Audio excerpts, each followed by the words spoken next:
வணக்கம் நேயர்களே, ஆயுத எழுத்திற்கு உங்களை வரவேற்பது நான் கார்கே. கூட்டணி விவகாரம் சமீபத்தில் சூடுபிடித்திருக்கிறது. குறிப்பாக பிரதமர் 23ஆம் தேதி தமிழ்நாட்டுக்கு வரப்போறாரு. என்டிஏ கூட்டணி கட்சி தலைவர்களாக அந்த மேடையில் இருப்பாங்க அப்படின்னு பாஜக மாநில தலைவர் நயினார் நாகேந்திரன் கூறுகிறார். இது ஒரு புறம் அப்படின்னா, இதற்கு மத்தியில் இன்னும் ஒரு சில நாட்களில் ஒரு புதிய கட்சி கூட்டணிக்கு வர உள்ளது அப்படின்னு அதிமுக பொதுச் செயலாளர் இபிஎஸ் நேர்காணல்ல வேட்பாளர் தேர்வில் பங்கேற்கக்கூடியவர்களிடம் தெரிவித்து வருகிறார். அப்போ பிரதமர் வருகை, இபிஎஸ் சமிக்கை எல்லாம் யாரை குறிப்பிடுகிறது அப்படின்ற கேள்வி ஒரு புறம். இன்னொரு புறம், தமிழ்நாட்டுக்கு வந்திருக்கிறார் ராகுல் காந்தி. ஒரு பள்ளி நிகழ்ச்சிக்காக வந்திருக்கக்கூடிய நேரத்தில் ஜனநாயகன் பட விவகாரத்தில் விஜய்க்கு ஆதரவாக ஒரு குரலையும் கொடுத்திருக்கிறார். தொடர்ந்து காங்கிரஸ் தலைவர்கள் இதில் விஜய்க்கு ஆதரவாக குரல் கொடுப்பதில் வேறு ஏதாவது அரசியல் பின்னணி இருக்கா அப்படின்ற கேள்வியும் இதோடு இணைந்து கொள்கிறது. கூட்டணியில் புதிய கட்சி, இபிஎஸ் சஸ்பென்ஸின் பின்னணி என்ன விவாதிக்கிறோம். சிறப்பு விருந்தினர்களோடு நம்முடைய வல்லசாரி ஆதரவு நிலைப்பாட்டுடன் திரு எஸ் ஸ்ரீராம் நிகழ்ச்சிக்கு வரவேற்கிறேன். காங்கிரஸ் கட்சியிலிருந்து மூத்த தலைவர் திரு இதாயதுல்லா அவரையும் நிகழ்ச்சிக்கு வரவேற்கிறேன். அரசியல் விமர்சகர் திரு பொன் வில்சன் அவரையும் நிகழ்ச்சிக்கு வரவேற்கிறேன். நான் முதல்ல திரு இதாயதுல்லா ஆரம்பிக்கிறேன். திரு இதாயதுல்லா, என்டிஏ ஒரு முழுமையான வடிவம் பெறுது. நாங்கள் மட்டும்தான் கூட்டணி, இன்டாக்ட் கூட்டணி, 6 முறை தேர்தல் கூட்டணிலாம் சொன்னீங்க. பிரதமர் வரப்போ எல்லாரையும் மேடையில் நிறுத்தி இதுதான் எங்கள் என்டிஏ, இதான் எங்கள் பிளான்னு காட்ட போகிறாங்களாம். பிரதமர் எத்தனை முறைனாலும் தமிழ்நாட்டுக்கு வரலாம். திரு அமித்ஷா எத்தனை முறைனாலும் வரலாம். ஆமாம், இந்தியாவுக்கு தான் அவங்க பிரதமர். அதனால் ஒன்றும் கவலை இல்லை, எத்தனை முறையும் வந்து போகட்டும். பிரச்சனை என்ன அப்படின்னு சொன்னால், என்டிஏ கூட்டணியில் ஏற்கனவே எந்தெந்த கட்சி இருந்துச்சு, அந்த கட்சியெல்லாம் இதுவரை இப்போதே சேர்ந்துருக்கா. இப்போ தான் வந்து சேர்ந்துக்கிட்டே இருக்கா சொல்கிறாங்க. சேர்ந்தா என்ன, அதில் ஒவ்வொருவரும் பலவீனப்பட்டு போய் நிற்கிறாங்க. என்டிஏ கூட்டணியில் மிக முக்கியமான கட்சி, அதிமுகவுக்கு அடுத்த வாக்குகள் வாங்கின கட்சி பாமக. அந்த பாமக பலவீனப்பட்டு போயிருக்கு, 2ஆக இருக்குது. அந்த 2ல் 1 தான் போய் சேர்ந்துருக்கு. சரிதானா? அதே மாதிரி இன்னும் தேமுதிகங்கிற முக்கியமான கட்சி வந்து சேரலை. வரட்டும், அதுவும் சேரட்டும், தப்பு இல்லை, அதை பற்றி கவலை இல்லை நமக்கு. இன்னும் சொல்ல போனால், சிறு சிறு கட்சிகளுடைய தலைவர்கள் உங்களுக்கு பேர்கள்லாம் தெரியும். உங்களுக்கு பாரிவேந்தர் ஒரு கட்சி, ஜனநாயக கட்சின்னு ஒரு கட்சி இருக்குது. அதே மாதிரி அவங்கள எங்கே வருவாங்கன்னு தெரியல. பாரிவேந்தரோ, ஏசி சண்முகமோ, முன்னை பரலே நடத்த. நான் சொல்கிறது முந்தைய என்டிஏ, முந்தைய சட்டமன்ற தேர்தலில், முந்தைய பாராளுமன்ற தேர்தலில் இருந்த என்டிஏல இன்னைக்கு பாதியை காணாம். ஆளுகளும் பாதி ஆகிட்டாங்க. இருக்கிறவங்களும் இப்போ நீங்கள் ஓபிஎஸ் எடுத்துக்கோங்க. திரு ஓபிஎஸ் ஒரு முன்னாள் முதல்வர். அவர் கட்சியில் இருந்த பல எம்எல்ஏக்கள் இன்னைக்கு இல்லை. அவர் கட்சியில் இருந்த பல தலைவர்கள் இன்னைக்கு இல்லை. சிலர் திமுகவுக்கு போய் சேர்ந்திருக்காங்க. அவரே என்டிஏல இன்னைக்கு இல்லை. ஒரு நிமிஷம், அதான் முதல் விஷயம். அது நான் சொல்லிட்டேன். அவர் நாளைக்கு சேர்ந்தாலும் அவர் நிலைமை என்னன்னு சொன்னா, அவர் கட்சியில் இருந்தவங்க பல கட்சிக்கு போயிருக்காங்க. உங்களுக்கு நன்றா தெரியும். அப்ப எங்க முழுமை பெறும்? ஒண்ணுமே படாது. இன்னும் வந்து சேர வேண்டியவங்கலாம் சேரல. நீங்க இந்த சின்ன சின்ன கட்சிகளை சொல்றீங்க. அரசியல் களத்தில் இப்ப நம்ம 4 முனைன்னு பேசிட்டு இருக்கோம். அது ஏன் 2 முனையா மாறாது? அர்த்தம் புரியுதா உங்களுக்கு? ஏன் 1 முனையா மாறக்கூடாது? எல்லாரும் சேர்ந்து திமுக ஆட்சி நல்லா இருக்கு, திமுக வரட்டுன்னு சொல்லிட்டு போட்டுமே. அது 2 முனையா, 1 முனையா, 3 முனையா முக்கியம். பெரிய கட்சிகள் இந்த கூட்டணிக்கு, ஏன்னா இபிஎஸ் சொல்வதனுடைய பொருள் ஏதோ ஒரு கட்சி வரப்போகுது அப்படின்னு தெரியலையா? பாம்பும் கீரியும் சண்டை போடுன்னு சொல்லி பொதுமக்கள் அப்படியே பார்த்துக்கிட்டு இருப்பாங்க. கடைசியாக கீரியும் பாம்பும் எங்கேயாவது சண்டை போடலாம், பல இடங்களில் சண்டை போடாது. இதை வைத்து கொண்டு நான் கேட்குற கேள்வி, எல்லாரும் சேர்ந்தாலும் எல்லாரும் பலவீனப்பட்டு போய் நிற்கிறாங்கங்கிறத நான் சொல்ல வர்றேன். நீங்கள் திரு ஓபிஎஸ்ஸை சொல்லிட்டேன், பாமகவை சொல்லிட்டேன், தேமுதிக வந்திருந்தா கூட ஓரளவுக்கு என்டிஏ ஒரு முழு வடிவம் பெற்ற மாதிரி. இப்போ இருக்கிறது யாரு? ஏற்கனவே இருந்தவங்களில் பாதி பாமக வந்து சேர்ந்துருக்கு. இப்போ ஏறத்தாழ ஒரு 7-8 பேர் அந்த கட்சியில் இருந்தாங்க. யார்? ஒவ்வொருத்தரும் 1 விழுக்காடு அல்லது 1 விழுக்காடு கூட எடுத்தவங்களாம் இருந்தாங்க. யாதவர் கட்சி எங்கே போச்சு இப்போ? அதே மாதிரி இன்றைக்கு கிருஷ்ணசாமி அவர்கள் எந்த இடத்துல இருக்காரு, அதே மாதிரி திரு ஜான் பாண்டியன் எங்கே இருக்காரு, வரட்டுங்கிறனால இது வந்த பிறகு என்டிஏ பலமாக இருக்கு, என்டிஏ பலமாகி கொண்டு இருக்கிறது என்றெல்லாம் நீங்கள் சொன்னீங்கன்னா நான் ஏற்றுக்கிறேன். இன்றைக்கு ஏற்கனவே இந்த என்டிஏ, இப்போ உள்ள என்டிஏ பாதி முழு என்டிஏவாக இருந்துதான் 2019 பாராளுமன்ற தேர்தலில் சந்திச்சாங்க. ஒரே ஒரு இடம் தான் பெற்றாங்க. அந்த ஒரு இடமும் ஓபிஎஸ் அவருடைய மகன் பெற்றாரு. அவங்களே இல்லை. அப்படிங்கும்போது 0 19 21 இதே கூட்டணி தான், பலமான கூட்டணி தான் இருந்துச்சு. என்ன அவங்க படு தோல்வி அடைஞ்சாங்க. ரைட்டு. அடுத்து 2024 ரெண்டு பக்கமும் பிரிஞ்சு திரு அமித்ஷா சொன்ன மாதிரி 20 18 20 18 சொன்னாலும் பிரிஞ்சு இருந்தாங்க. சரி, ரெண்டு பேரும் முழுமையா சேர்ந்தாங்கன்னு வச்சுக்கோ. இன்னும் முழுமையா சேரல, சேர்ந்தாலும் அவர் இபிஎஸ் சொல்றாருல, நாங்க வந்து இப்போ நியர்லி 40% வந்துட்டோம் அப்படின்றாங்கல்ல. கேட்கறது இந்த ரெண்டு பேரும் எடுத்தது 38. இந்த 38ல் ரெண்டு பேரும் என்டிஏவும் பிரிஞ்சு கிடக்குது, பாதி பாதியா இருக்கு. அதிமுகவில் இருக்கக்கூடிய திரு செங்கோட்டையன் இல்லை, பலர் அங்கே இல்லை. சார், செங்கோட்டையன் எவ்வளோ ஓட் பர்சன்டேஜ் வச்சுக்க போறாரு? கேட்கறது ஒன்று வச்சுக்கங்க, அறைய வச்சுக்கோங்க. நீங்க எங்கேனாலும் நீங்க சுத்திட்டு வாங்க, அந்த தொகுதியில் வச்சிருப்பாரு சார். கேட்கறது 100% அதிமுக பழனிசாமி, எடப்பாடி பழனிசாமி. அப்ப 40% கிடையாதுன்றீங்க. நான் 38 இல்லைங்கிறேன், நானும் இந்த 40க்கு போயிட்டு இருக்கீங்க. 18 20 சேர்ந்தா தான் 38. இந்த 38லே 6-7 கட்சி இல்லை, 6-7 கட்சி வந்தாலும் 38. இந்த 38 விஜய் அவர்கள் எவ்வளவு பிரிப்பாங்கன்னு நீங்க கணக்கு பார்த்தீங்கன்னா, நடிகர் விஜய் பிரிச்சா இந்த 38 30க்கு கீழே வர்றதுக்கு வாய்ப்பு இருக்கு. நான் இல்லைன்னு சொல்ல, திமுக வாக்குகள் குறைஞ்சா கூட 52 48 46 இவ்வளவுதான் நிக்க முடியும். எவ்வளவு குறைஞ்சாலும் 45 வச்சாலும் 45 எங்க இருக்கு? 38 கீழே. நாடாளுமன்ற தேர்தலிலே திமுக கூட்டணி வாக்குகள் குறைவா இருந்திருக்கு. எவ்வளவு சொல்லுங்க அப்போ, நீங்க சொல்லுங்க அப்போ. 46 சம்திங் 47 50 வாங்குனீங்க சார் 2019ல. 52 எப்பவுமே வரேன். எப்பவுமே ஒரு விஷயம் புரிஞ்சுக்குங்க, ஒவ்வொரு தேர்தலுக்கு ஆனா 100க்கு 100 வெற்றி பெற்றமா இல்லையா சிந்திச்சு பாருங்க. ஒரு ஓட்டுனாலும் ஓட்டு தான் சார். 100க்கு 100 வெற்றியை வந்து 2024ல பெற்றிருக்கோம். அதனால இதுதான் கள நிலவரம். திரு எஸ்.எஸ். ஸ்ரீராம் அவர்கள்ட்ட நீங்க ஒரு மெகா கூட்டணி என்டி அப்படின்னு திரும்ப கட்டமைச்சாலும் 2021ல் நின்னவங்க ஒன்று சேர்ந்து நிற்க போறீங்க. அதுலேயும் எப்படி ஓபிஎஸ் இருக்க போறதில்ல, பாமகவில் ஒரு பிரிவு இருக்க போறதில்ல. இப்படியெல்லாம் பார்த்தா நீங்க திரும்பவும் ஒரு என்டிஏன்னு கட்டமைச்சாலும் அது ஓட்டையான என்டிஏ அப்படின்ட்டு. அது இப்போ எனக்கு இன்னொரு இது ஆக்சுவலாக இன்றைக்கி டிபேட் கொஞ்சம் ஜாலியாக தான் இருக்குது. இப்போ கார்கே இன்றைக்கி ரொம்ப சந்தோஷமாக வந்து உட்காந்துருக்கேன். ஏன் தெரியுங்களா? 4.5 வருஷம் அதிமுக பாஜக கூட்டணி வருமா, அதிமுக பாஜக கூட்டணி என்ன ஆகிடும், அதிமுக பாஜக வலுவிழந்த கட்சி, அதிமுக இங்கே டிஎம்கே இண்டி கூட்டணியில் செல்ஃபே எடுக்கிற போல. டிசம்பர் 3ஆம் தேதி இவர்களுடைய ஐவர் குழு போய் பார்த்துருக்காங்க திமுக தலைமையை, பேச்சுவார்த்தை ஆரம்பிக்க வேண்டும்னு. இது வரைக்கும் ஜனவரி 5 முடிஞ்சு ஜனவரி 10 வந்துடுச்சு. ஏன் இன்னும் தொகுதி பேச்சுவார்த்தை ஆரம்பிக்கவே இல்லை? அவங்களுக்கு இன்ட்ரெஸ்டே இல்லையோ என்னமோ, யாருக்கு தெரியும். இன்னும் ஆமா, இன்னும் காங்கிரஸே ஃபுல் டீமா இருக்கா. காங்கிரஸ்லயே அதுலயே பாதி பேருக்கு விஜயோட போகணும்னு தானே இருக்கு. ஸோ காங்கிரஸே முதல்ல வலிமையோட இருக்கா. எனக்கு டவுட்டா இருக்கு. ஒருத்தர் வந்து ஒரு டீம் திமுகவோட போகணும்னு சொல்லுது, இன்னொரு டீம் வந்து விஜயோட போகணும்னு சொல்லுது. காங்கிரஸே வலுவில்லையே. இன்னும் அண்ணன் ஒன்று சொன்னாரு, அதிமுகவுக்கு அப்புறம் அதிகமான ஓட்டு சதவீதம் அண்ணனுக்கு தெரிஞ்சு மறைக்கிறாரா இல்லை அவருக்கு தெரியலான்னு எனக்கு தெரியாது. அதிமுக அதிகமான ஓட்டுக்கு அப்புறம் பாஜக தான் அதிகமான ஓட்டு வாங்கி அதுக்கப்புறம் தான் மிச்சம். அதனால இல்ல, அவர் நம்பர்ல 20 + 18 அது 20 இல்ல, தேமுதிகவை சேர்த்து அந்த தேர்தலை பார்த்தா 11%. நான் வந்து பாஜகவோட தனி ஓட் பர்சன்டேஜ் தான் நான் சொல்றேன். நான் தனி ஓட் பர்சன்டேஜ் தான் சொல்றேன். நான் கூட்டணியாவே சொல்லல. தனி vote percentage is higher than second highest apart from ADMK. So அதுக்கப்புறம் மிச்சவங்க எல்லாரும் நிச்சயமாக இருக்காங்க. ஒரு பர்சன்ட்டும் இம்பார்ட்டன்ட். அவர் அந்த நம்பர்ஸ் தப்புன்றதுனால நான் அதை கரெக்ட் பண்ண வேண்டியதாக போச்சு. ஸோ நாங்கள் முதல்ல இருந்து சொல்லிட்டு தான் இருந்தோம், என்டிஏல இருக்கிற பார்ட்னர்ஸ் எல்லாரும் இருப்பாங்க. வலிமையான என்டிஏ கூட்டணி நிச்சயமாக அமைக்கப்படும். அது எப்படி அமைக்கப்படும் என்பதை இன்னைக்கு உட்கார்ந்து நம்ம கிட்ட யார்கிட்ட சொல்லணுன்ற அவசியம் இல்லை, இல்ல எதிர்கட்சியில சொல்லணுன்ற அவசியம் இல்லை. இதெல்லாம் வந்து திமுக சீட்டு மட்டும் அலாட் பண்ண வேண்டிய வேலையை பண்ணா முடிச்சோம் கூட யாரெல்லாம் இருக்காங்கன்னு யாருக்கு சார் தெரியும். பட் உங்க கூட்டணியில ஆட்சியில பங்கிருக்க 3 கட்சியை தாண்டி யாரும் தெரியாது. சந்தோட்கர் என்ன சொல்லியிருக்காரு, ஆட்சியில் அதிகாரத்தில் எங்களுக்கு பங்கு.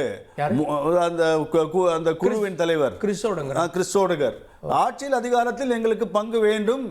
எங்களுடைய அதுக்கான ரீசன் என்ன சொல்றாங்க, நாங்க கொடுக்கிற வாக்குறுதி எல்லாம் நாங்க நிறைவேற்றணும்னா எங்களுக்கு ஆட்சியில் அதிகாரத்தில் பங்கு வேண்டும். நியாயமான கோரிக்கைங்க. அது ஜனநாயகம். இது இண்டி கூட்டணி புஸ்தகத்தை எடுத்து காட்டுறது, அம்பேத்கரை காட்டுறது, ஜனநாயகமா எல்லாருக்குமான ஒரு கூட்டணி ஆட்சியா தானே இருக்கணும். ஸோ அதனால இவ்வளவு ஜனநாயகம் இல்ல ஜனநாயகம் சொல்றேன். இவங்க அவர் மைனாரிட்டி கவர்மெண்டா இருந்த போது கூட அவங்களுக்கு சீட்டு கொடுக்காம மத்தியில் மட்டும் நல்லா 15 அமைச்சர்லாம் வச்சுன்னு உட்காந்துருந்தாங்கல்ல திமுக. ஸோ அதனால காங்கிரஸ் கேட்கறதுல தப்பு இல்லைங்க.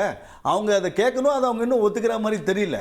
ஸோ அதனால இவர்களுடைய கூட்டணியில் வெறும் சீட் டிஸ்ட்ரிபியூஷன்லாம் இல்லை, ஆட்சியில் அதிகாரத்தில் பங்கு நிச்சயமாக வேணும், சீட்டில் அதிகமாக நிச்சயமாக வேண்டும், ராஜ்யசபா எம்பி எங்களுக்கு வேண்டும், கம்யூனிஸ்ட் மிஸ்டர் சண்முகம் அவர்கள் எங்களுக்கு அதிகமான தொகுதி வேணும்.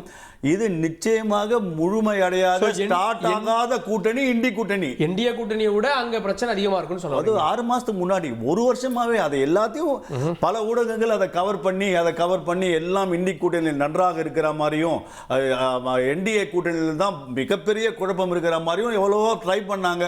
என்னைக்கா இருந்தாலும் இந்த பிஓபி வந்து என்னைக்காவது கொஞ்சம் பிச்சுன்னு உடையும் இல்லை, அந்த மாதிரி இப்போ பிளாஸ்டர் ஆஃப் பாரிஸ் உடைஞ்சிருக்கு. இப்போ அந்த விரிசல்லாம் நல்லா வெளியில தெரியுது.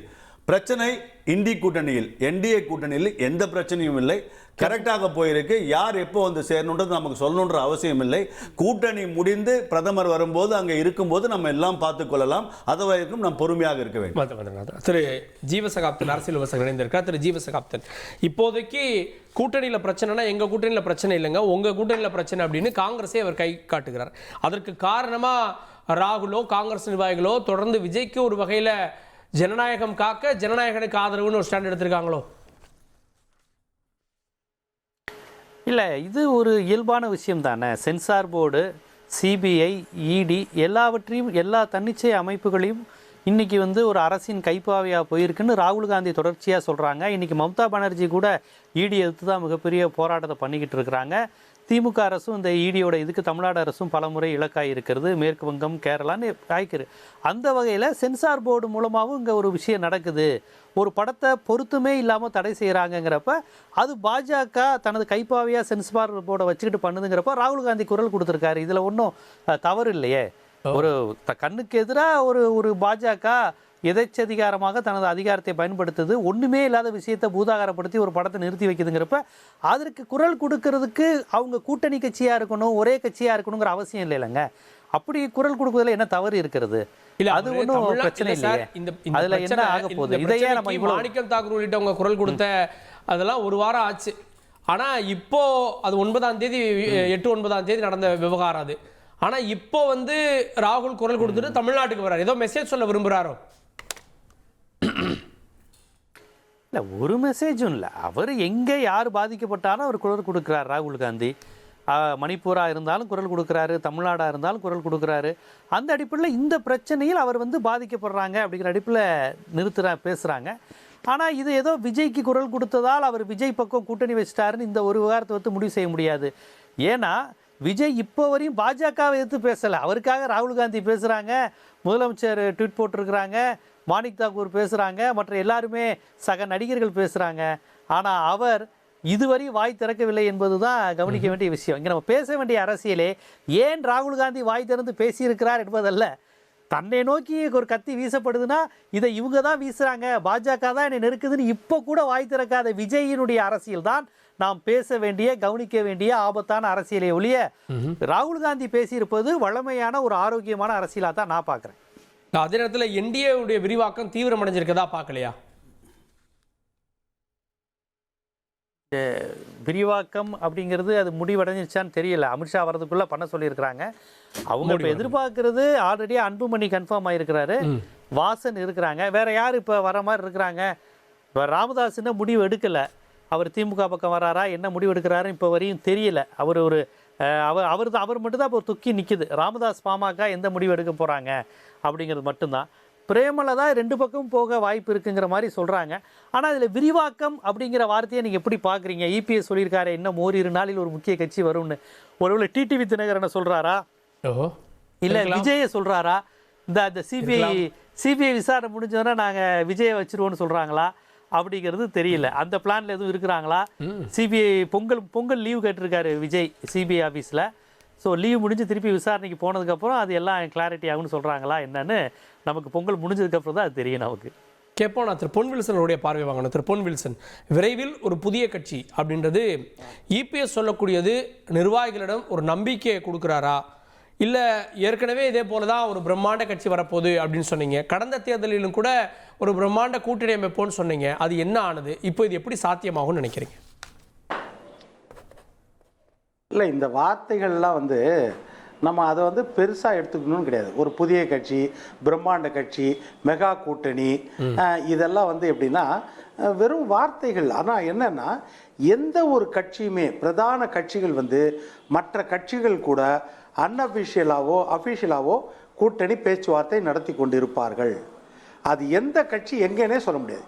இப்போ 2-3 மாதத்துக்கு முன்னாடி திரு ஸ்டாலின் அவர்களும் சொன்னார், இன்னும் சில கட்சிகள் எங்கள் கூட்டணியில் இணைய இருக்கிறதுன்னு. அதனால் அவங்களும் வந்து மறைமுக பேச்சுவார்த்தை யார் கூட்டணி நடத்திட்டு இருக்கலாம். அது சூசகமாக சொல்லப்படலாம் வெளியே, அவ்வளோதான் ஒழிய. இப்போ ஐயா பாட்டாளி மக்கள் கட்சி அன்புமணி ஐயா வந்து சேர போகிறாருன்னு நம்மளுக்கு ஒரு 4 நாளைக்கு முன்னாடி தெரியுமா? யாருக்கும் தெரியாது. ஆனால் பேச்சுவார்த்தை எவ்வளோ நாளாக நடந்துட்டு இருக்கோம் அன்அஃபிஷியலாக. அதனால் இது போல் விஷயங்கள் வந்து நடக்கும். ஒரு கட்சி வருது அப்படின்னா அது பேச்சுவார்த்தை ஓரளவுக்கு முன்னேறி இருக்கும். அதை வச்சு அவர் சொல்லியிருக்கலாம். ஆனால் எந்த கட்சின்னு நம்ம கணிக்கவே முடியாது. அதுதான். இன்னொரு பக்கம் பார்த்தீங்கன்னா, கூட்டணி எந்த கூட்டணி சொல்லுங்க, கூட்டணி எந்த கூட்டணி ஸ்ட்ராங்காக இருக்குது, எந்த கூட்டணி பலமாக இருக்குது அப்படின்னு நீங்கள் பார்த்தீங்கன்னா, கூட்டணின்றது வெறும் பலத்திற்காக மட்டும் கிடையாது. திமுக, அதிமுக பிரதான கட்சிகள் மிக வலுவாக இருக்கிறது. அதாவது நீங்கள் எத்தனை கட்சிகள் இருக்குது என்பதை விட எத்தனை செல்வாக்கான கட்சிகள் இருக்குது கூட்டணியில். அதாவது குவான்டிட்டியா இல்லை குவாலிட்டியா அப்படின்றது தான் முக்கியம் போது, நீங்கள் நம்பர் ஆஃப் கட்சிகள், இத்தனை கட்சிகள் இருக்கிறது, இங்கே வந்து கம்மியாக இருக்குது, இது கிடையாது. நான் திமுக கூட்டணியில் இப்போ கேட்குறேன், திமுக கூட்டணியில் இரட்டை இலக்கத்தில் ஓட்டு பெற்ற ஒரு கட்சியை சொல்லுங்கள், திமுக தவிர. ஏதாவது ஒரு கட்சி டபுள் டிஜிட்டில் ஓட்டு வாங்கின கட்சி அந்த கூட்டணியில் இருக்கிறாங்களா? இல்லை. அதே மாதிரி காங்கிரஸை தவிர டபுள் டிஜிட்டில் சீட்டு வாங்கின கட்சி அங்கே இருக்குதா? கிடையாது. ஆனால் இப்போ நீங்கள் அதிமுக கூட்டணியில் எடுத்துக்கிட்டிங்கன்னா, டபுள் டிஜிட்டில் ஓட்டு வாங்கின கட்சி பிஜேபி. 15 ஆண்டுகளாக மத்தியில் ஆட்சியில் இருக்கிறாங்க, டபுள் டிஜிட்டில் ஓட்டு வாங்கியிருக்காங்க. டபுள் டிஜிட்டில் சீட்டு வாங்கின கட்சின்னா கடந்த காலங்களில் பிஜேபியும் வாங்கியிருக்குது, பாட்டாளி மக்கள் கட்சியும் வாங்கியிருக்குது இவங்ககிட்ட. அப்படி இருக்கும்போது செல்வாக்கு வந்து இங்கே அதிகம். அதை பார்க்கணும். ஆனால் கூட்டணி மட்டுமே ஒரு வெற்றியை நிர்ணயிக்குமானா அப்படி கிடையாது. தமிழ்நாட்டை பொறுத்த வரைக்கும் இந்த ஆட்சி மேலே இருக்கிற அதிருப்தி வந்து சூறாவளி போல இன்றைக்கு மக்கள் மத்தியில் இருக்குது எல்லா விதத்திலையும். அப்போ அந்த எதிர்ப்பாலேயே அறுவடை செய்யக்கூடிய இடத்துல யார் இருக்கிறா, அதுதான் முக்கியம். இன்னொரு பக்கம் கூட்டணியில் அதிருப்தி இருக்குதா, திருப்தி இருக்குதா அப்படின்னு நீங்க கேட்குறீங்க. இப்போ திமுக கூட்டணியில் இருக்கிற அதிருப்திகள், இப்போ நம்ம இதேதுல்லாவதோ ஓபிஎஸ்லேருந்து எல்லாரையும் சொன்னார். இப்போ திமுக கூட்டணியில் காங்கிரஸ் வந்து சரி பாதியாக கீழ்மட்டம் வரைக்கும் என்ன எண்ணம்னா, நம்ம வந்து விஜய் கூட போகணும் அந்த எண்ணத்தில் இருக்கிறாங்க. எல்லா பக்கமும் பார்க்குறோம். நீங்கள் பிரவீன் சக்கரவர்த்தி எதையும் வந்து ராகுல் காந்திக்கு தெரியாமல் பேசக்கூடிய தலைவரா? அது யோசிங்க. அதே மாதிரி மாணிக்கம் தாக்கூர் ராகுல் காந்திக்கு நோட்டீஸ்க்கு இல்லாமல் தனிச்சையாக பேசக்கூடிய தவிர தமிழ்நாட்டில் இவரதை வந்து கிரீஷ் சோழங்கள் பொறுப்பாளராக போட்டிருக்காங்க. அவர் தான் முக்கிய பொறுப்பாளர் இந்த தேர்தலுக்கே, அந்த குழுவின் தலைவர். அவர் பேசுற வார்த்தைகள் ராகுல் காந்தியின் வார்த்தைகளா இருக்காதா? கூட்டணி வேணான்னு சொல்ல, திமுக கூட்டணி ஆதரிச்சவங்க அத்தனை பேரும் அவங்க கேட்பது இடம் கேட்பதோ அல்லது இல்ல நான் பேசி முடிச்சிடுறேன்.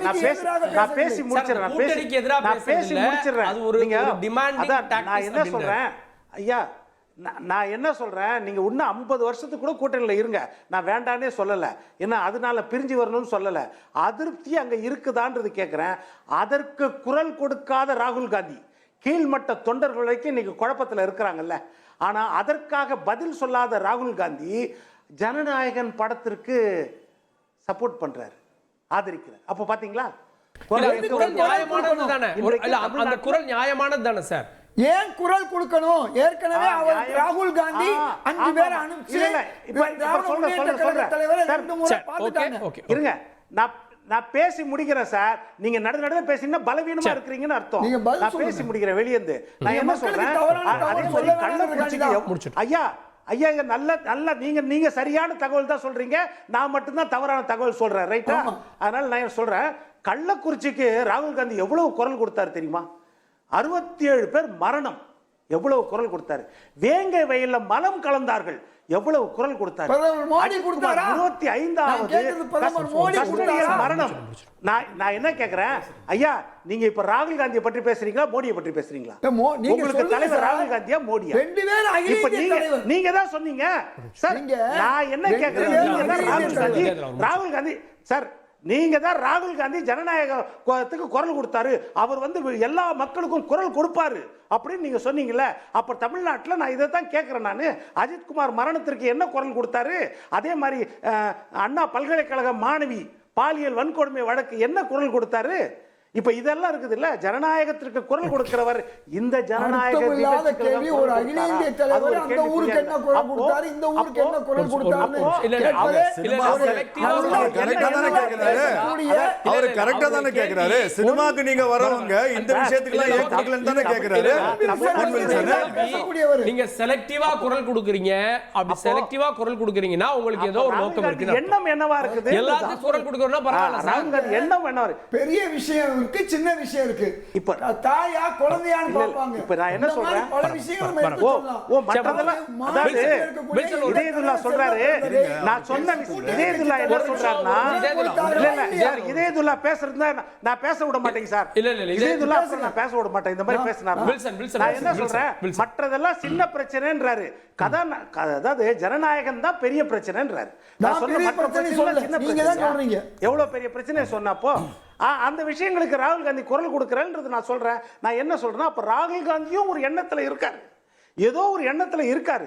ஒருவேளை இங்க மரியாதை இல்லை, இங்க திருப்தி இல்லை. என்ன சொல்றேன்னா, காங்கிரஸை இன்னும் நான் சாதாரணமா நினைக்கல சார். காங்கிரஸ் இதை இன்னைக்கு நேத்து பண்ணுதா சார்? சார் காங்கிரஸ் இதை இன்னைக்கு நேத்து பண்ணுதா?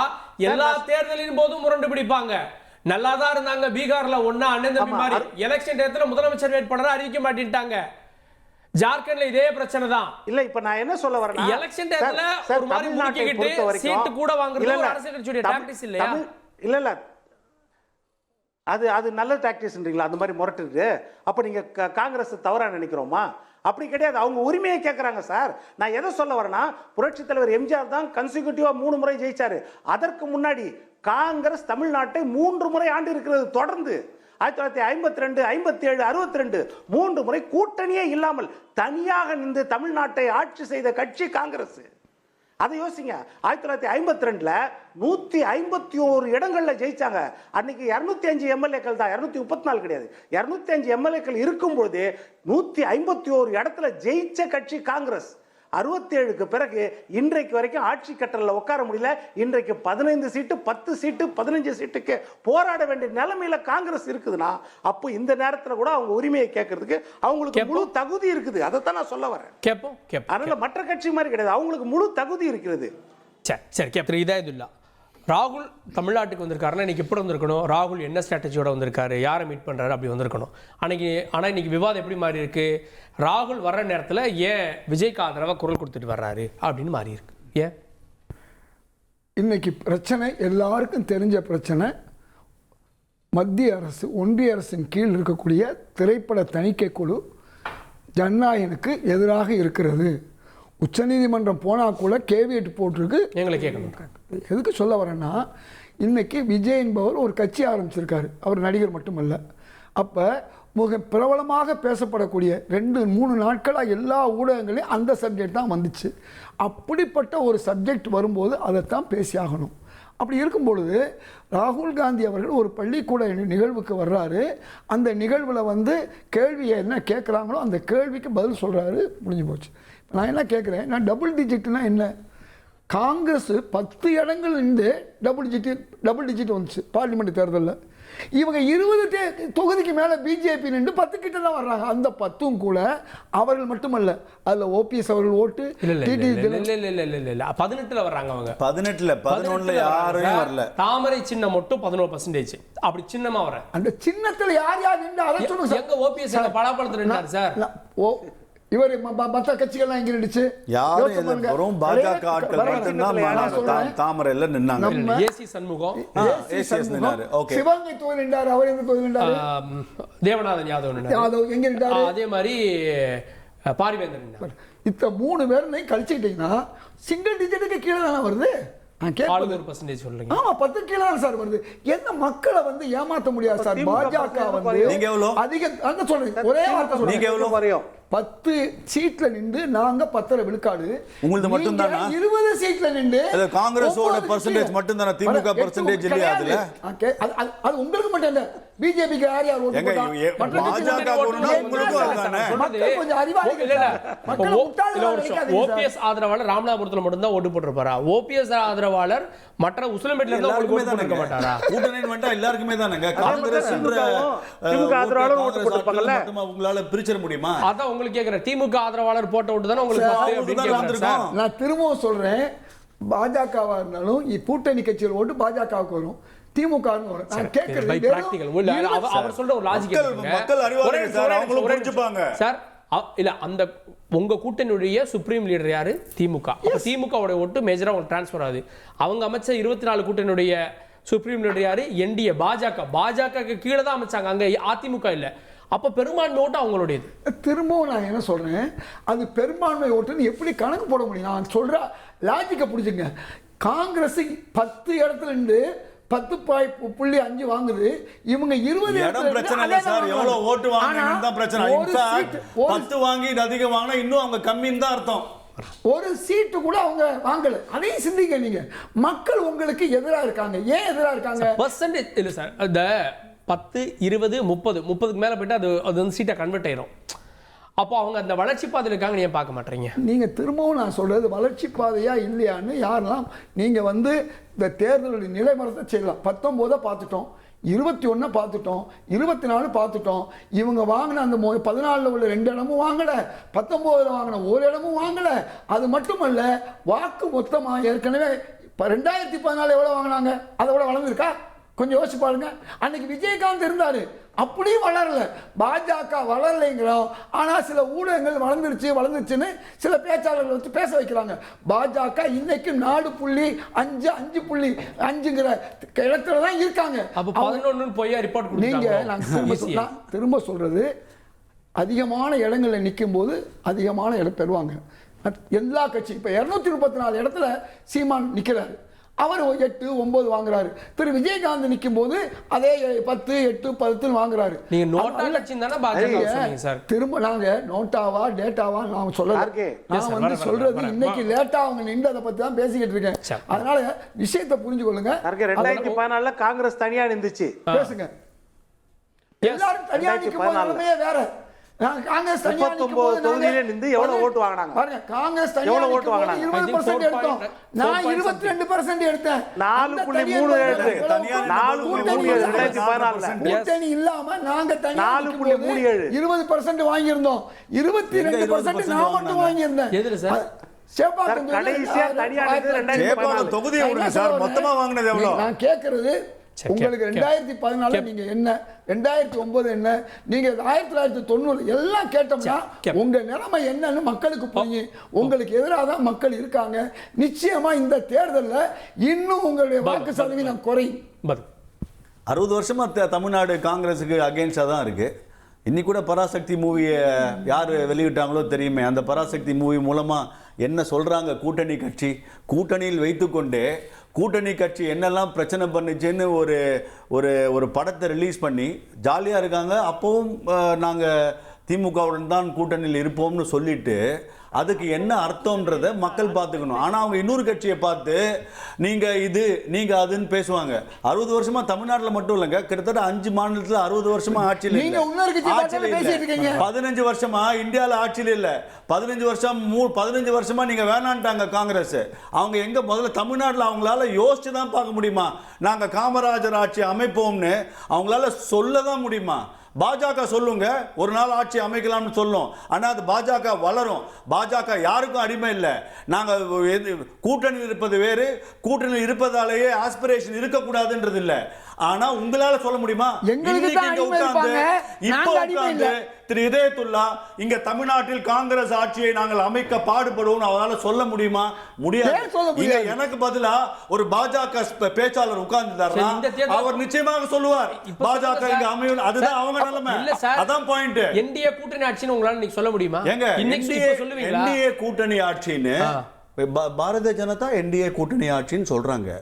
அதிமுக அவர்கள் தனித்து அவர்கள் ஆட்சி அமைப்போன்னு அவங்க சொல்றாங்க. ஆனா அலையன்ஸ் கூட்டணி தானுங்க. என்டிஏ அதிமுகவும் கூட்டணி ஆட்சி தான், திமுக கூட்டணி இல்லாமல் ஆட்சி. என்டிஏ கூட்டணி ஆட்சி அமைக்கும், அது வேற. ஆமா, என்டிஏ கூட்டணி ஆட்சி தான் அமைக்கும், அது வேற. இந்த மாதிரி நம்ம இஷ்டத்துக்கு டிஃபரன்ஸ் பண்ணிக்கலாம். அமித்ஷா சொன்னது என்டிஏ கூட்டணினாலே என்டிஏ கூட்டணி, இண்டி கூட்டணினா இண்டி கூட்டணி. அதான் விஷயம்.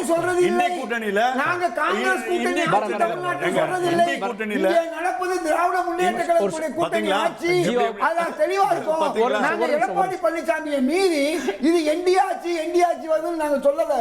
அவர் கத்திக்கிட்டு இருக்காரு ஆட்சியிலன்றதுல மாறுபடல. எங்களுக்கும் பங்கு கொடுங்கன்னு கேக்குறாங்க. ஆனா நீங்க அவர் கேட்டா தப்பு இல்ல, பாஜக கேட்டா தப்புன்றது நீங்க அது அவங்க பாத்துப்பாங்க. இங்க என்டிஏ கூட்டணி, என்டிஏ அலையன்ஸ், திரு எடப்பாடி பழனிசாமி அவர் தான் சீஃப் மினிஸ்டரில் கேண்டிடேட். இங்க எல்லா கூட்டணியும் பேசிக்கொண்டு முடிக்கிறது. இண்டி கூட்டணியில என்ன நடக்க போகுது, யாருக்கு என்ன சீட்டு, முதல்ல இவங்க ஒன்னா இருப்பாங்களா, காங்கிரஸ் ஒன்னா இருக்குமா, காங்கிரஸ்ல பிளவு வருமா, பாதி பேர் விஜய்க்கு போவாங்களா, பாதி பேர் திமுகவுக்கு போவாங்களா, அதுக்கே क्वेश्चनக்கு ஆன்சர் இல்லங்க. தேமுதிகவும் வருவார்கள். நீங்க இல்லன்னு சொல்லினே இருங்க, அப்பதான் எங்களுக்கும் வசதியா இருக்கும். இல்ல சார், கரெக்ட்டா வந்து சேர்ந்த உடனே அதுக்கப்புறம் அது உடைஞ்ச கூட்டணி தேமுதிக என்ன இப்ப பேசுறாருல்ல, இப்ப அண்ணன் சொன்னார்ல வலுவான கட்சி தேமுதிகன்னு. நாளைக்கு என்டிஏ கூட்டணியில வந்த உடனே நீங்க சொன்னீங்க இன்னொரு மிகப்பெரிய வலுவான, நீங்க பேசி பாருங்க, மிகப்பெரிய வலுவான கட்சி தேமுதிக இன்னும் வரலன்னு சொன்னீங்க. அது வந்ததுக்கு அப்புறம் என்ன சொல்வாரு, அது இந்த கட்சி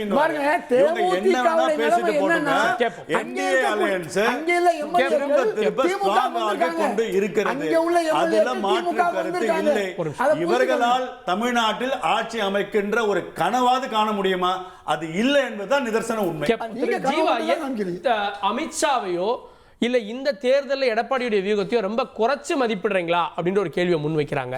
ஏன்னா ஓராண்டுக்கு முன்பே ஒரு கூட்டணி அமைக்கப்படுது, அவங்க ஒரு நம்பர் போடுறாங்க. அமித்ஷா சொல்ற நாங்க இந்த கூட்டணியா இருந்தா 23 இடம் ஜெயிச்சிருப்போம் அப்படின்றாங்க. ஒரு வியூகத்தை அமைச்சிட்டு அதுக்கப்புறம் கூட்டணிக்கு வந்திருக்காங்க, ஏன் பார்க்க மாட்டீங்க? இல்லை, அவங்க வியூகம் அமைக்கிறாங்க. அந்த வியூகம் வெற்றி ஃபார்முலாவாங்கிறது எடப்பாடிக்கே பயமாக இருக்க போய் தானே கடந்த மக்களவைத் தேர்தலில் அவர் நிற்கலை. அவங்க கூட்டணியில் இருந்தாங்க. அதிமுக பாஜக கூட்டணி ப்ளஸ்ன்னு நினச்சிருந்தா எதுக்கு கடந்த மக்களவையில் அவங்க பாஜக வேணான்னு நினைக்கணும்? அப்போ அது வெற்றி வியூகமா அப்படிங்கிறத கூட்டணி கட்சியில் இருக்கிறவர்கள் தான் அதை தீர்மானிக்கணும். இப்போ அவங்க அவ்வளோ பெரிய வெற்றி வியூகம் இருக்குது, இன்றைக்கி இந்தியா கூட்டணிக்கு எதிரான ஒரு அலை தமிழ்நாட்டில் வீசுது அப்படின்னு வச்சாங்கன்னா இந்த கணம் அவங்க உடனடியாக முடிச்சு வச்சுருக்கலாம்ல. நம்ம தான் வெற்றி பெற போகிறோம் அப்படின்னு சொல்லியிருந்தா டக்குன்னு எல்லா கட்சியிலும் வந்திருப்பாங்களே. அவங்களுடன் இருந்த கட்சிகளே இன்னும் 2-3 பிரிஞ்சு காத்திருக்கிற சூழல் தானே இருக்குது. இப்போ அவங்க திமுக கூட்டணியிலேருந்து எந்த கூட்டணியும் இதுக்கு வரப்போவதில்லை. இடதுசாரிகளோ விடுதலை கூட்டணிக்கு போக மாட்டாங்க சார். ஆனால் உங்கள் கூட்டணிக்குள்ள இருந்தே கல்லெறிஞ்சிட்டு இருக்காங்களேன்னு கேட்குறாரு சார். யார்? எந்த கூட்டணி? திமுக கூட்டணிக்குள்ள இருந்தே காங்கிரஸ் கல்லெறிந்து கொண்டே இருக்கிறதே அப்படின்னு கேட்குறாங்க எல்லாரும். Not just Congress party. ஆமா, அது அவர்கள் செய்து கொண்டு இருக்கிறார்கள். ஆனால் அதை ராகுல் காந்தி போன்றவர்கள் அப்படி செய்வதில்லையே. இப்போ ராகுல் காந்தி போன்றவர்களோ செல்வபெருந்தகை போன்றவர்களோ அப்படி சொல்லுவதில்லை. ஆனால் காங்கிரஸ் கட்சியில் இருப்பவர்கள் ஒரு சிலர் நீங்கள் சொல்வது போல கல்லெறிந்து கொண்டு இருக்கிறார்கள். ஆனால் அது எனக்கு தெரிந்து ஒரு அட்டென்ஷன் சீக்கிங்காக தான் பார்க்குறேன். ஆனால் அது ஒரு சரியான நிலைப்பாடாக இருக்குமான்னு தெரியல. ஏன்னா விஜயுடன் அவங்க போனாங்கன்னா இப்போ அவங்க என்ன எதிர்பார்க்குறாங்க, அதிக சீட்டு வேணும், அதிகாரத்தில் பங்குங்கிற மாதிரி அவங்க கேட்குறாங்க. விஜயுடன் போனால் அவங்களுக்கு அதிகமாக சீட்டு கிடைக்குமா, அதிக இடங்கள் கிடைக்குமாங்கிற விஷயம் இருக்குல்ல. சீட்டு எவ்வளோ வேணாலும் வாங்கிக்கலாம். இப்போ விஜய் இருக்கிற நிலைமைக்கு காங்கிரஸ் வந்துச்சுன்னா 90 சீட்டு 100 சீட்டு கூட தரலாம், 115 சீட்டு கூட பாதி கூட போட்டுக்கலாம். எத்தனை சீட்டு ஜெயிக்கணும்னு இருக்குல்ல. அது அனுபவம் வாய்ந்த காங்கிரஸ்காரர்கள் அந்த மாதிரி பேச மாட்டாங்கல்ல. போகணும், ஜெயிக்கணும், தேர்தல் வேலை பார்க்கணும் அப்படின்னு நினைக்கின்ற யாரும் அப்படி போவதில்லை. அதனால் ஒரு சிலர் அப்படி பேசிக்கிட்டு இருக்கிறாங்க. பிரவீன் சக்கரவர்த்திக்கெலாம் பர்சனலாகவே திமுக மீது ஒரு வன்மம் இருக்குது. கடந்த முறை மாயவரம் தொகுதி தரலை, பிடிஆர் இஷ்யூ நிறைய விஷயங்கள் ஓடிக்கிட்டு இருக்கனால அவருக்கு இந்த திமுக கூட்டணி வேணாங்கிற எண்ணம் அவருக்கு தனிப்பட்ட முறையில் இருக்குது. பிரவீன் சக்கரவர்த்தி அந்த வேலையை பார்க்குறாங்க. பட் ராகுல் காந்தி போன்றவர்கள் எங்களுக்கு அதிகாரத்தில் பங்கு வேணும்னு ஒருபோதும் அவங்க கேட்டது இல்லையே.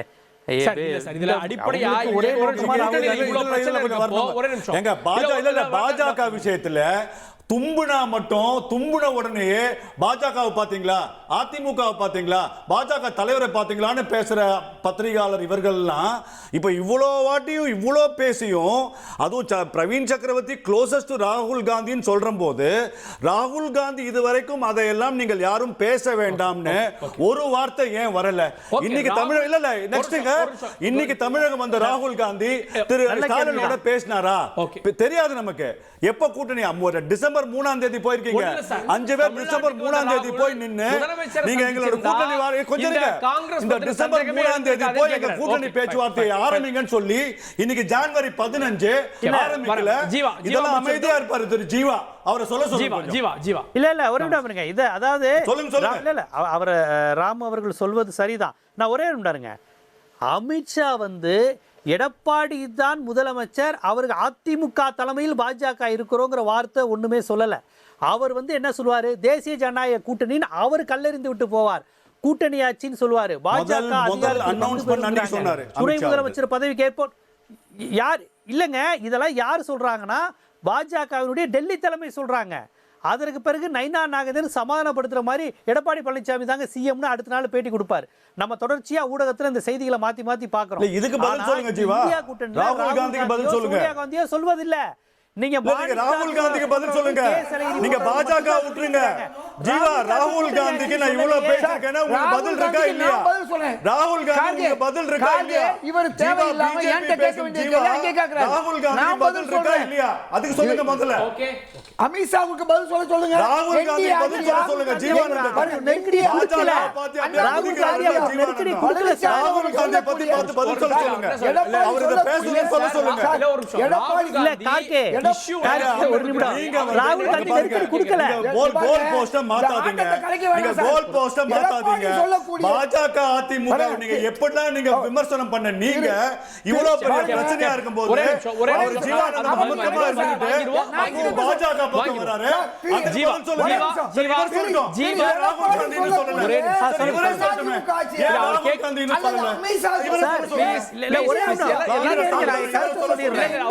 ஜீவா காங்கிரஸ் கட்சி ஸ்ரீராம் கேக்குறது கூட்டணி ஆட்சி, கூட்டணி ஆட்சின்னு சொன்ன அந்த விவகாரத்தை விவாதமாக்குனீங்க. இன்னைக்கு ராகுல் விஜய்க்கு ஆதரவா குரல் கொடுக்கிறாரு. அத பத்தி ஆட்சியில் அதிகாரம் பேசுறாங்க. அதை ஏன் பெரிய பிரச்சனையா பேச மாட்டீங்கன்னு கேக்குறேன். ஆட்சியில் அதிகாரம் கார்கே ராகுல் காந்தி சொல்லவே இல்லை.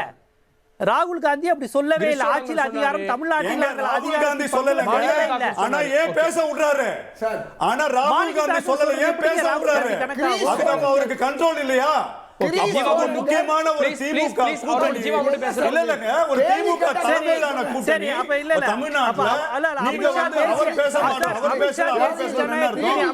மோடி பேசல, பிரதமர் மோடி பேசல, எங்க கூட்டணி வெறும் மோடி பேசல. அப்படி சொல்லுங்களேன். இல்ல பிரதமர் மோடி பேசல, கூட்டணி ஆட்சி பிரதமர் மோடி பேசல. நீங்க ராகுல் காந்தி இல்லங்க, நீங்க ராகுல் காந்தி பேசலன்னு எஸ்கேப் ஆகுறீங்க. பிரதமர் மோடி பேசல, பிரதமர் மோடி பேசல. பேசுங்க. நீங்க அசிங்கம் பண்ணீங்க. எஸ் எஸ் கோ ஹட் ஜீவா, கோ ஹட் ஜீவா. அப்புறம் ஒரே பிரேக் பாருங்க. அமித்ஷா இங்க தேசிய ஜனநாயக கூட்டணி அமைப்போம் என்று சொல்லும்போது அமைச்சர் பாஜக அமைச்சர்கள் பங்கேற்பார்கள் என்று சொல்லும்போது எடப்பாடி பழனிசாமி அதை மதிக்கவில்லையா? அப்ப அமித்ஷாவுக்கு எதிராக இருக்கிறாரா? பாஜகவுக்கு எதிராக எடப்பாடி இருக்கிறாருன்னு அர்த்தமா?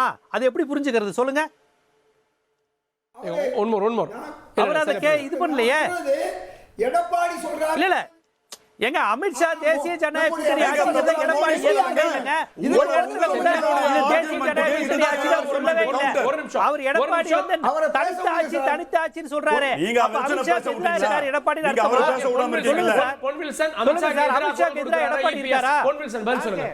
எடப்பாடியை பற்றி பேசுறா. இப்ப நான் பதில் சொல்லணுமா இல்லையா? நீங்க மாறி மாறி பேசுறீங்க, வெளிய இருந்து பேசுறேன். அப்ப நீங்க பதில் சொல்லணுமா இல்லையா? இப்ப நான் தெளிவா சொல்றேன். இப்போ என்டிஏ கூட்டணியில அகில இந்திய அளவில் மோடியோ அமித்ஷாவோ தலைவர். தமிழ்நாட்டை பொறுத்த வரைக்கும் அதிமுக தலைவர் எடப்பாடி பழனிசாமி.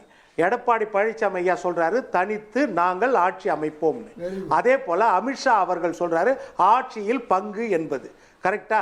ரெண்டு பேர் தங்கள் விருப்பத்தை சொன்ன பிறகு பேசிக்கொள்வார்கள், அது வேற விஷயம். மற்றபடி முரண்பாடு இல்லை. நாங்கள் இந்த கூட்டணியை விட்டு போவோம், இது நிபந்தனையாக விதிக்கவில்லை.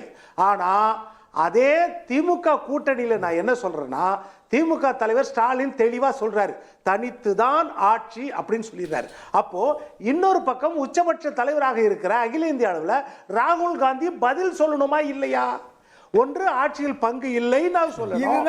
ஏனென்றால் முன்னணி தலைவர்கள் நிறைய ராகுல் காந்தி தேவையில்லாம பதில் சொல்ல வேண்டிய அவசியம் இல்லை. ராகுல் காந்தி தேவையில்லாம பதில் சொல்ல வேண்டிய அவசியம் கிடையாது. பொன்வேல் நீங்க பேசுங்க. நான் அலோவ் பண்ண மாட்டேன், நான் அலோவ் பண்ண மாட்டேன். இல்ல சார், இல்ல ரொம்ப மாறி மாறி குறுக்கிட்டு இருக்கீங்க. சரியா இருக்காது. அதாவது அவர் குறுக்க பரவலையா இருந்தாரு. இல்ல எல்லாரும் தான் சார் பேசுறீங்க. பொன்வேல் நீங்க அவரை பேச விடல. நீங்க அவர் பேசட்டும் இருங்க. அவர் பேசட்டும். நீங்க எப்போ அவரை பேச விட மாட்டேன்றீங்க? ஒரு நிமிஷம் ஏன்னா அவர் காங்கிரஸ் பதில் சொல்ல தெரியல. காங்கிரஸ் பதில் சொல்ல மாட்டேங்கிறாரு. பேசாம இருக்காரு. அவரே பேசாம இருக்காரு. காங்கிரஸ் ஏங்க இல்ல முக்கியமான விஷயம் சொல்றாரு. உங்களுக்கு தமிழ்நாடு அரசு அதுதான் என்ன பேசுறேன், வெளியே இருந்து பேசுறேன், வாழ்த்துக்கள் சொல்றாரு. எங்களுடைய வாழ்த்துக்களும் இதயத்துல்லாக்கு மகிழ்ச்சி வரவேற்கிறேன். ஓகே ஓகே அந்த மகிழ்ச்சியோட அடுத்த கட்டத்துக்கு வரேன். அடுத்த கட்டத்துக்கு வரேன் நான். ஐயா காமராஜர் விருது மட்டும் தான் கிடைக்கும். காமராஜர் ஆட்சி வராது. இப்போ அவங்களால அதாவது இல்ல பிஜேபி வந்து இல்ல பிஜேபி பாஜக ஆட்சி சொல்லும்போது ரன்னிங் கமெண்ட் விடாதீங்க சார். உங்களால கனவு காண முடியாதுன்னு சொன்னேன். நீங்க அவ்வளவுதான். வெளியில பேசுறாங்க. வெளியில பேசுறாங்க. ஆலோ பண்ணுங்க. எப்படி பேச முடியும்? பொன்வேல் மட்டும் இப்ப பேச விடலன்னா என்ன அர்த்தம்? தயவு செய்து என்டிஏ கூட்டணியை பொறுத்த வரைக்கும் தமிழ்நாடு முழுக்க மட்டும் இல்ல, இந்தியா முழுக்க ஒரே சீரான கூட்டணி. அவங்க என்டிஏ ஆட்சின்னு சொல்லுவாங்க. ஆனா இந்தியா கூட்டணி இந்திய கூட்டணி கூட நான் சொல்லல, இந்தியா கூட்டணி வச்சுக்கோங்க. இந்தியா கூட்டணின்னு சொல்ல முடியாது. ஏன்னா மாநிலத்துக்கு மாநிலம் அது வேறுபடும். இப்ப கேரளா எடுத்தீங்கன்னா இந்தியா கூட்டணியில இருக்கிற கம்யூனிஸ்டை இந்தியா கூட்டணியில இருக்கிற காங்கிரஸ் எதிர்த்து நிற்கும். அதே போல வெஸ்ட் பெங்கால்ல இந்தியா கூட்டணியில் இருக்கிற மம்தா பானர்ஜி இந்தியா கூட்டணியில் இருக்கிற காங்கிரஸ் எதிர்த்து நிற்கும். அதே மாதிரி டெல்லியில இந்தியா கூட்டணியில் இருக்கிற அரவிந்த் கெஜ்ரிவால் இந்தியா கூட்டணியில் இருக்கிற காங்கிரஸ் எதிர்த்து நிற்கும். அதனால இந்தியா கூட்டணி மாநிலத்துக்கு மாநிலம் வேறுபடும். அவங்களால இந்தியா கூட்டணின்னு சொல்ல முடியாது. அதுதான். அதே என்டிஏ கூட்டணி ஜெனரலா அப்படிதான் சொல்லுவாங்க. தமிழ்நாட்டை பொறுத்த வரைக்கும் தெளிவா சொல்லிட்டாரு, எடப்பாடி பழனிசாமி தலைமையில் தான் ஆட்சி அப்படின்றது சொல்லிட்டாரு. இப்ப அடுத்தது கொஞ்சம் ஜனநாயகத்துக்கு வர நான். இப்ப ஜனநாயகத்திற்கு ராகுல் காந்தி குரல் கொடுக்கிறார், சந்தோஷம், தவறு கிடையாது. குரல் கொடுக்கலாம், தவறு கிடையாது. ஒரு உரிமை குரல் கொடுக்கலாம், இல்லைன்னு சொல்லல. ஆனா ஒரு விஷயத்தை நான் கேட்கிறேன். ஐயா பராசக்தி படத்துல செவாலிய சிவாஜி கணேசன் சிம்ம குரலும் தமிழ்நாட்டில் காங்கிரசின் காமராஜருக்கு பிறகு அவருடைய படம் கூட்டணிக்கு ஒத்துக்கிட்டாங்க. அந்த கேள்விக்கு மட்டும் ஸ்ரீராமும் பதில் சொல்ல, நீங்களும் பதில் சொல்ல. நான் கேட்கிறது சார், எடப்பாடி பழனிசாமி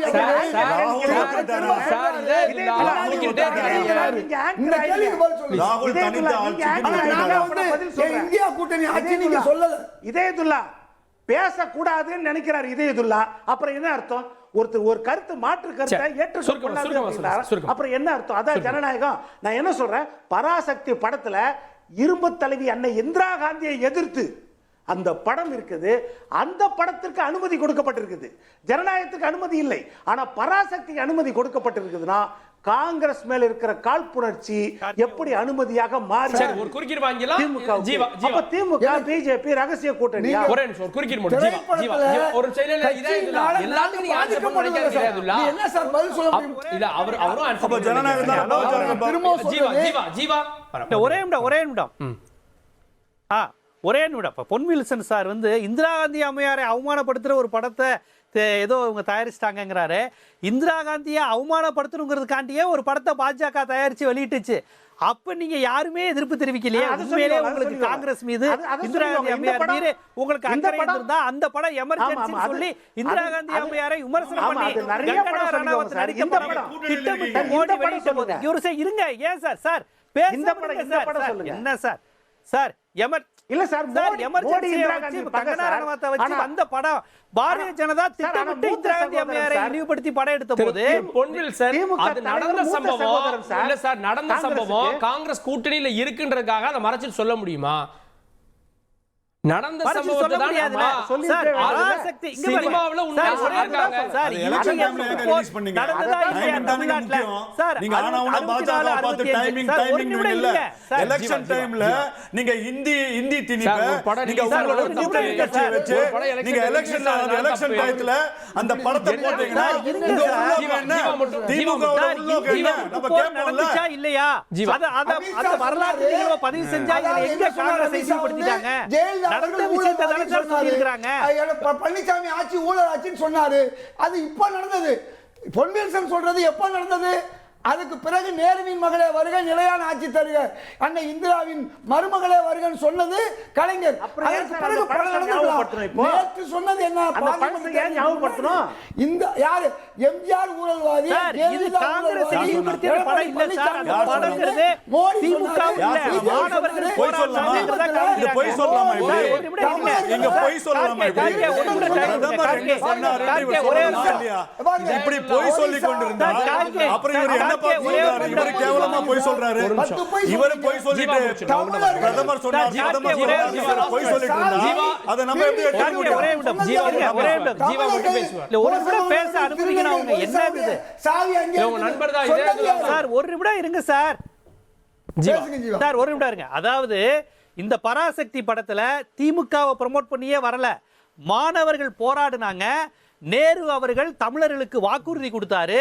நேரு கொடுத்த வாக்குறுதியை அவங்க மகள் இந்திரா காந்தி நிறைவேற்றணும்னு போய் டெல்லியில கேட்குறாங்க. ஆக்சுவலி இப்படி ஒரு உண்மையான சம்பவம் நடக்கல. ஆனா இந்திரா காந்தியை பெருமைப்படுத்தியும் நேருவை பெருமைப்படுத்தியும் தான் அந்த படத்தை எடுத்திருக்கிறாங்க. இந்த படத்துல இந்திய திணிச்சது காங்கிரஸ்ங்கிற அந்த கான்செப்டை சொல்லிட்டு அதே சமயம் இந்திய நாங்க திணிக்க மாட்டோம் நேரு வாக்குறுதி கொடுத்தார் மேடம், அதை நீங்க ஃபாலோ பண்ணணும் அப்படின்னு இந்திரா காந்தி கிட்ட அவர் கேட்கிற மாதிரி காட்சி வச்சிருக்காங்க. இதுல இந்திரா காந்தியை இழிவுபடுத்தல. ஆனா இந்திரா காந்தியை இழிவுபடுத்தி எடுத்தது பாரதிய ஜனதா. எமர்ஜென்சின்னு போட்டு இந்திரா காந்தியை கொடூரமா சித்தரித்து எடுத்தது பாரதிய ஜனதா. பாரதிய ஜனதா மீது தான் நீங்க இந்திரா காந்தியை இழிவுபடுத்தி விட்டார் கோபம் பண்ணுமே ஒழிய இந்த பராசக்தியில திமுகவை பத்தியே வரல. திமுக பெருமைப்படுத்தியே ஒண்ணுமே வரல. மாணவர்கள் போராடுறாங்க, அதுதான் காமிச்சாங்க. சிவாஜி படம் இன்னைக்கு வெப்சைட்ல போய் பாருங்க. பராசக்தின்னு போட்டீங்கன்னா சிவகார்த்திகேயன் தான் வருது. சிவாஜி வரல. 1952 வரல. வரலாற்றை மறைக்க பார்க்கிறீங்களா? பராசக்தின்ற பேர் எதுக்கு சார்? இந்த சம்பவத்துக்கும் பராசக்திக்கும் என்ன சார் சம்பந்தம்? பராசக்தி சிவாஜியின் முத்திரை சார், தனிப்பட்ட முத்திரை. சிவாஜியோட உயிர் நாடி அதுதான். அந்த பராசக்தி பேர் எதுக்கு சார்? அந்த நெருடல் எதுக்கு சார்? கலைஞர் அதற்கு முன்னாலேயே நிறைய படத்துக்கு வசனம் எழுதியிருக்காரு. எம்ஜிஆர் படத்துக்கு அதுக்கு முன்னாடி வசனம் எழுதியிருக்காரு. அதற்கு பிறகுதான் பராசக்தி எழுதுறாரு. ஆனால் முத்திரை பதித்த சக்சஸ்ன்ற படம் பராசக்தி சிவாஜி. இன்றைக்கு வரைக்கும் பெருமாள் முதலியார் வேலூர்ல போய் கலைஞரை திமுகவை இருட்டடிப்பு செய்துன்னு சொல்றாரா? கலைஞரை திமுகவே இருட்டடிப்பு செய்தாப்ப பராசக்திங்கிற அந்த கலைஞருடைய படத்தை இந்த படம் இருட்டடிப்பு செய்தா? அப்ப நீங்க என்ன சொல்ல வரீங்க சொல்லுங்க. அந்த பராசக்தி சார், பராசக்தின்ற பேரு இந்த படத்திற்கு பொருத்தமானதா? நீங்க அதை சொல்லுங்க. ஆனா பராசக்தி எடுத்தாலே சிவாஜி வச்சிருக்கலாமா அப்படிங்கறது பேசலாம். ஏன்னா பராசக்தி என்றால் சிவாஜி கலைஞர் தான். இல்ல அது கரெக்ட் தான். பராசக்தி என்றால் சிவாஜியும் கலைஞரும் தான். இதுக்கு அந்த பேர் வச்சிருக்குமாங்கிறது அது ஒரு தனி வாதமா. நான் என்ன சொல்றது, இந்த படம் காங்கிரஸை சீண்டுகிறதாங்கிறதுக்கு நான் பதில் சொல்றேன், அவ்வளவுதான். சரி, ஓகே. ஒரே வார்த்தை ஸ்ரீராம். இல்ல எமர்ஜென்சி உண்மையான நடந்த உண்மையை தானே படம் எடுத்தது. எமர்ஜென்சி எப்படி இருந்ததுன்னு இந்த திமுக சொல்லியிருக்கேன். திமுக அந்த எமர்ஜென்சியை பத்தி நாங்க எப்படிலாம் கஷ்டப்பட்டோம்னு திமுக தானே சொல்லுது. அந்த உண்மை படத்தை தான் எடுத்து போட்டிருக்காங்க. அது மட்டும் வேற மாதிரி ஆயிடும், இது வேற மாதிரி ஆயிடுமா? ஒரே வார்த்தை, தமிழர்கள் சாவியை ஒரிசாவுடைய கோயில் பொக்கிஷ சாவியை வைத்துக் கொண்டார்கள் சொன்னது யாரு? பீகாரில் இருக்கக்கூடிய பீகாரிகளை தமிழர்கள் தாக்கணும் சொன்னது யாரு? இதை ரெண்டையும் சொன்னது பிரதமர் மோடி, அமித்ஷா சொன்னது யாரு? பிரதமருடைய வருகைக்கு முன்பாக என்டிஏ உறுதியாகிறதா இறுதியாகிறதா யாரெல்லாம் இருக்க போறாங்க அந்த கூட்டணின்றதை பொறுத்து பார்க்கலாம். இந்த விருந்தினர்களுக்கு நன்றி. பார்த்தவங்களுக்கும் நன்றி நேயர்களே. தொடர்ந்து இணைந்தீர்கள் தந்தி தொலைக்காட்சியுடன்.